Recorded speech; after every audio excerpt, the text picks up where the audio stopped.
Hey people, what's up? It's Torpor316, and once again I'm back. Yes, I'm back. And this is gonna be my WWE Vengeance 2011 review results. And I have to tell you before this video starts that viewer discretion is advised, because I'm gonna use some language in here that's not exactly PG, so just as a fair warning. But anyways, if you have not seen this pay-per-view, if you have not seen Vengeance, if you did not see it Sunday, I demand that you order the review. I demand that you watch this pay-per-view because I think, in my point of view, this was the best damn pay-per-view of the year. Besides WrestleMania, this was the best damn pay-per-view of the year. No pay-per-view this year, not even Hell in a Cell, can amount, or not even SummerSlam, can amount to this pay-per-view, because this was a great way to bring back the Vengeance pay-per-view with a great night, great set of matches, chaos everywhere. It was just phenomenal. Now let me shut up and get to the matches. The very first match was the Tag Team Championship match. It was Dolph Ziggler and Jack Swagger taking on Air Boom. This match was better than the one at Hell in a Cell between these two teams. And I said it before that Swagger and Ziggler weren't ready to be tag team champions, but they did. Uh, yeah, but they did. They did a great job, defending against Air Boom's high flying attacks and everything. And it was an overall good match. I'd rate it 4 out of 5. If I were doing stars, uh, 4 out of 5 stars, because it was, both teams got something out of each other. It was just back and forth. It was phenomenal. But overall, it was a good match, and the end result was Dolph Ziggler getting hit with a trouble in paradise, and Evan Bourne hitting airborne on Ziggler and getting the win for Air Boom. But earlier, and then after that, earlier on in the day, it was announced that immediately following the tag team championship match, Dolph Ziggler would defend his United States Championship against Zack Ryder, which happened. These two, these two had a good match. I would have thought Ziggler would have had less adrenaline, you know, less fire to him because he just lost the tag team championship match. But he exceeded my expectations. I did say in my preview video that he would win the U.S. Championship match, and he did. He retained, albeit by interference by Jack Swagger. He won it off of a zigzag to Zack Ryder, getting the 1, 2, 3, and it was all over. Um,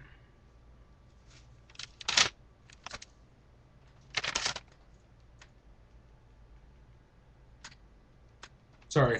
But after that, it was Beth Phoenix versus Eve for the Divas Championship, and I must say this match really surprised me because it was a good match. And Divas matches aren't good; they're never good. But anyways, yeah, it was pretty good. It was lasted more than 3 minutes, so that's a good thing. Um, Eve got the best out of Beth Phoenix. Beth Phoenix got the best out of Eve. These two divas, great divas, beautiful divas, and the end result, Beth Phoenix, like I said before, beat Eve with the Glam Slam and retained the Divas Championship. Even though Natalya wasn't at ringside because she was barred from ringside, and Kelly was barred from ringside due to an earlier altercation backstage between Eve, Kelly, and the Divas of Doom. So, yeah, Beth Phoenix retains the championship, albeit, by domination factor, I guess you could say. But anyways, the next match, Christian versus Sheamus. This match was better than Hell in a Cell because Hell in a Cell, it dragged for me. That match there dragged for me. It wasn't that good. But this one was better. These two great superstars, two former world champions, beat the crap out of each other. Christian got the best of Sheamus. Sheamus got the best of Christian. Um, you know, Once you thought Christian got the match won, Sheamus turns it around. Sheamus, when you thought he had the match won, Christian turned it around. And overall, I thought this was a 4 out of 5 match because it was better than Hell in a Cell. And I think that the quality of the match improved from Hell in a Cell, and this rivalry improved from Hell in a Cell. So I loved it. Um, the end result, Bro kicked the Christian off of spear reversal by Christian, and Sheamus gets the win. Then it was the match that I thought, before I saw the main events, would be the match of the night. Triple H, CM Punk taking on the Awesome Truth. These two teams hate each other. They hate each other's guts, and I thought this match was a damn good match. These two teams, beat the living crap out of each other. You got guys beating each other on the outside, the inside, everywhere. In the crowd, everywhere. It was crazy. But eventually, in the middle of the match, or towards the end of the match, actually, um, Triple H is beating up R-Truth on the outside, and when he does that, he gets punched by some big douche in the crowd. But guess who that big douche is? None other than Big Sexy Kevin Nash. Yeah, Wolfpack. But he comes out of nowhere and just jaw jacks Triple H, and I was like, uh-oh, here we go again. Triple H is getting dominated by his best friend again. But um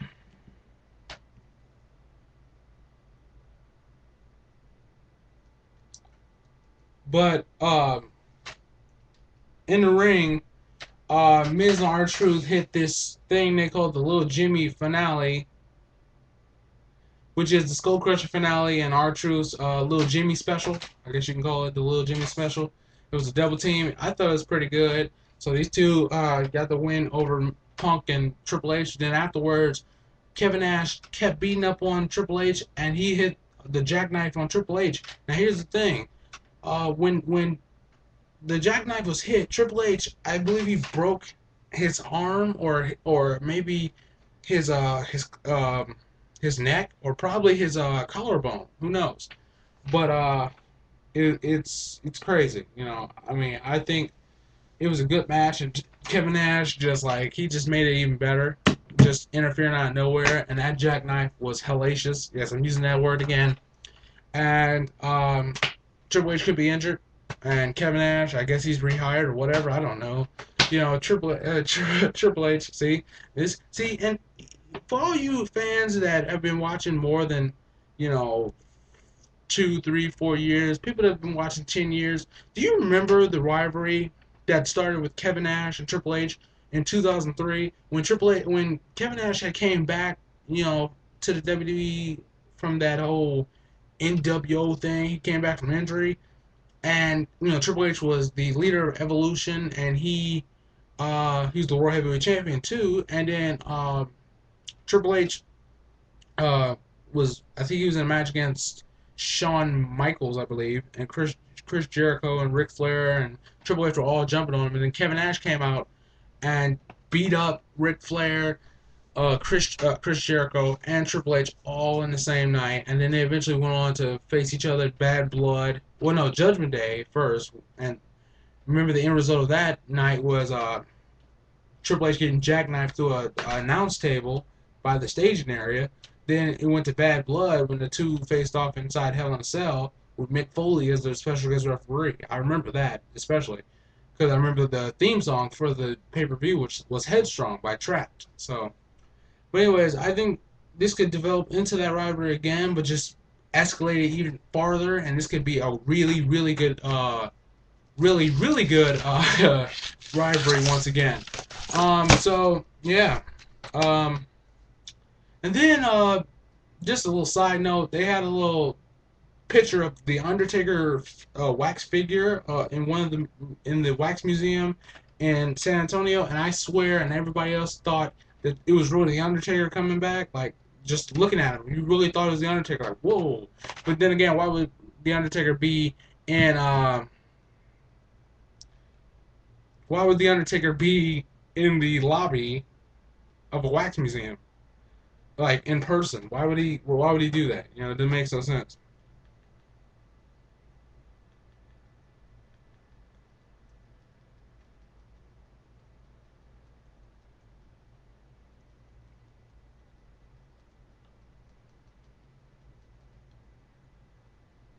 Anyways, sorry about that. But the next match, Cody Rhodes versus Randy Orton. Um, this match, it was pretty good. I mean, I thought, since Cody Rhodes did this whole thing he's doing with the undashing thing, um, it really showed me that he deserves to be spotlighted even more, especially as the Intercontinental Champion. Um, Orton, got the best of Rhodes, RKO to Rhodes, despite having to fend off his Rhodes' little bagger boys. Um, it was a good match. 4 out of 5, 4.2 out of 5. Let's just say that. If you don't like decimals, screw you. Anyways, then we get to the good matches, the matches that made the night fantastic. Godzilla versus King Kong. That's right. Big Show versus Mark Henry for the World Heavyweight Championship. This match was I I can't even have words to describe. It was the best damn hellacious match of the entire freaking night. That's right, because it was just you when you thought these two big giants couldn't do something that would just flip you out, to just make you go crazy. It would just make you say oh my god, I love the WWE. This is why I love professional wrestling. They do something that I have not seen in 8 years. If you remember, wrestling fans, that's been watching for 10 years or so, or more than 8 years. If you remember, 2003, it was a match. I believe it was for the WWE Championship. It was Brock Lesnar versus the Big Show. It's worldwide. Everybody knows this video. It was this suplex heard around the world. It was the Big Show and Brock Lesnar. Brock Lesnar Big Show was on the top rope. Brock Lesnar hooked him up, put him in a suplex position, and suplexed him off the top rope, and the ring completely collapsed. Completely collapsed. It was amazing. It completely collapsed. Everyone remembers that. That is a prime moment in WWE history, in professional wrestling history. It was huge. It was the suplex heard around the world. But who would have ever guessed that at Vengeance Sunday night, it would be the suplex heard around the world number 2. What am I talking about? Well, Big Show is put on the top rope again, but this time it's Mark Henry. Mark Henry goes up, puts Big Show in the suplex position, and all of a sudden, Mark Henry suplexes the Big Show off the top rope. Are you freaking serious? Are you freaking serious? Another hellacious suplex, and this time the ring broke completely. It was not even usable after the match. I mean, suplex, boom! Everyone stood on their feet. The ring absolutely imploded. The ring post was lifted off the floor. It was ridiculous. The ropes went everywhere. It was just pandemonium. It was fantastic, and I love it. It was manhandling power. That's what I'm talking about. That's why I love the WWE. That's why I love professional wrestling. I don't care if it's fake. It is entertaining as hell. I don't give a shit. It is. It's entertaining is what I don't. There's nothing I love better than good entertainment, and that is good entertainment. A hellacious suplex breaks the ring completely down, and the match ends in a draw, because obviously, how are these two men going to compete after they just suplex each other straight to hell? I mean, come on. I mean, let's be serious.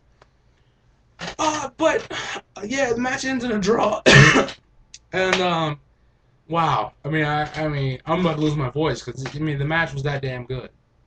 So, yeah, the match ends in a draw. Who knows where this is going to go next? But this is starting to become a great feud between these two men. I can't wait to see the next chapter in it. Then it was John Cena taking on Alberto Del Rio in the Damage Ring for the WWE Championship in a last man standing match. I must say, even though I hate John Cena with a passion, I did like his new shirt, Stand Up Against Hate or whatever.